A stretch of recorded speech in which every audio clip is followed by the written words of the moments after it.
देश में आमतौर पर सियासी अखाड़े में आधी आबादी यानी कि महिलाओं की भूमिका वोटरों की ज्यादा है। इस बार कई राज्यों में चुनावी बयार है और नेताओं की निगाहें इन्हीं महिला वोटर्स पर हैं। महिलाओं और उनके हितों के मुद्दे कैसे राजनीतिक दलों के लिए वादों में सबसे ऊपर होते जा रहे हैं, देखिए हमारी ये खास रिपोर्ट। देश में महिलाओं की भागीदारी पुरुषों से ज्यादा हो चुकी हो, क्या वो चुनाव में भी किसी पार्टी को सत्ता तक पहुंचाने में सबसे बड़ी शक्ति साबित हो सकती है?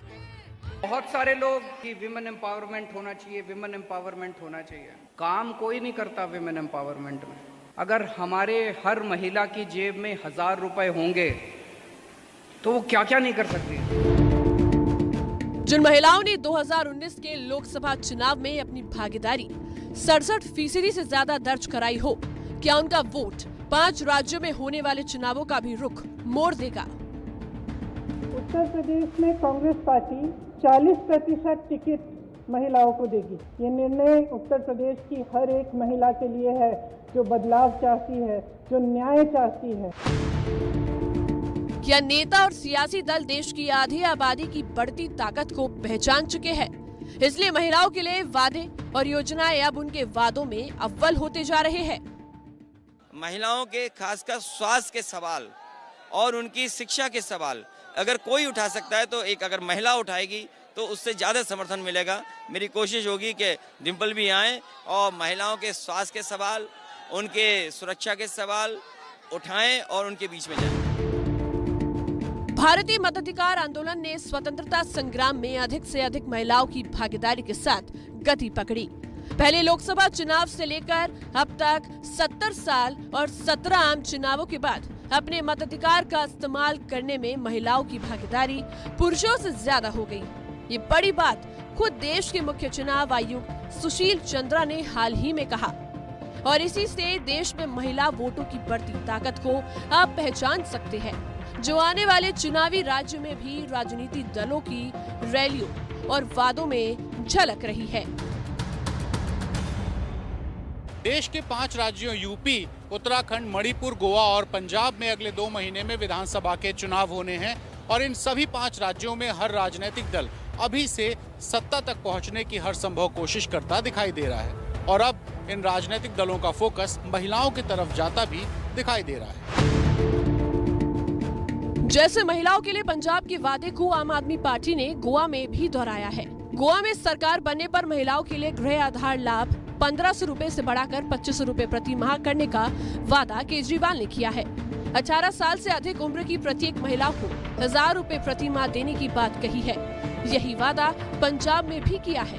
सबसे बड़ा विमेन एम्पावरमेंट क्या है? पैसे में ताकत होती है कि नहीं होती है? जेब में अगर पैसा हो तो आदमी को लगता है मैं ये भी खरीद सकता हूँ, मैं ये भी खरीद सकता हूँ, मैं यहाँ भी जा सकता हूँ, मैं वहाँ भी जा सकता हूँ। आदमी बड़ा एम्पावर्ड फील करता है अगर जेब में पैसा हो तो। अगर हमारे हर महिला की जेब में 1000 रुपए होंगे तो वो क्या क्या नहीं कर सकती। वो बड़ा फ्रीडम महसूस करेगी, वो इंडिपेंडेंस महसूस करेगी, वो एम्पावरमेंट महसूस करेगी। गोवा और पंजाब में आम आदमी पार्टी अपने चुनावी वादों से महिलाओं को लुभा रही है तो उत्तर प्रदेश में कांग्रेस का फोकस महिलाओं पर है। कांग्रेस वादा कर रही है कि महिलाओं को 40% टिकट इस बार के चुनाव में देंगी। यूपी की सत्ता में आने पर इंटर पास लड़कियों को मोबाइल फोन देंगे तो ग्रेजुएशन पास कर चुके बेटियों को स्कूटी दी जाएगी। वृद्धा और विधवा पेंशन 1000 रुपए देंगे और जितनी भी नई सरकारी नौकरियां हैं उसमें पहले से जो आरक्षण है उनके तहत ही 40% आरक्षण महिलाओं को मिलेगा। इस देश को बदलना है, अपने प्रदेश को इस खाई में से निकालना है तो आपको मजबूत बनना पड़ेगा और आपको बहुत समझदारी से अपना वोट देना पड़ेगा। मैं आपको मौका देना चाहती हूँ राजनीति को बदलने का। यूपी के संग्राम में अखिलेश की समाजवादी पार्टी से हाथ मिलाकर उतरी जयंत चौधरी की पार्टी आरएलडी भी पीछे नहीं है। आरएलडी ने यूपी में सभी तरह की भर्तियों में महिलाओं को 50% आरक्षण देने का वादा किया है तो आशा और आंगनबाड़ी कार्यकर्ताओं का भत्ता बढ़ाने का भी चुनावी ऐलान किया है। लेकिन 5 राज्यों में सत्ता तक पहुंचने के लिए जिन महिलाओं के लिए वादों की बौछार पार्टियां कर रही है, वो महिलाएं क्या चाहती है, क्या है उनके लिए सबसे अहम मुद्दे, वो भी आपको जानने चाहिए। यह महंगाई इतनी है बढ़ रही है कि हद से ही ज्यादा, खेत में कुछ हो नहीं रहा है। बहन बेटियों को इज्जत मिली, पढ़ाई लिखाई मिली, सब कुछ अच्छा मिल रहा है। गरीबों का घर आना चाहिए जिनके टीन पड़ी अब भी। बहुत लोग कह रहे हैं कि ज्यादा महंगाई बढ़ गया है, जिसका तनख्वाह है उसके लिए तो ठीक है, लेकिन गृहस्थ लोग क्या करेगा। जो बच्चे हैं गरीबों के, उनकी फीस कम कर दी जाए जिसके कारण वो अच्छे से पढ़ाई कर सके। यूपी में महिला वोटरों की कुल संख्या 6,70,55,997 है। पंजाब में महिला वोटर 98,32,287, उत्तराखंड में 37,13,219, गोवा में 5,80,054 महिला वोटर, तो मणिपुर में महिला वोटरों की कुल संख्या 9,96,452 है।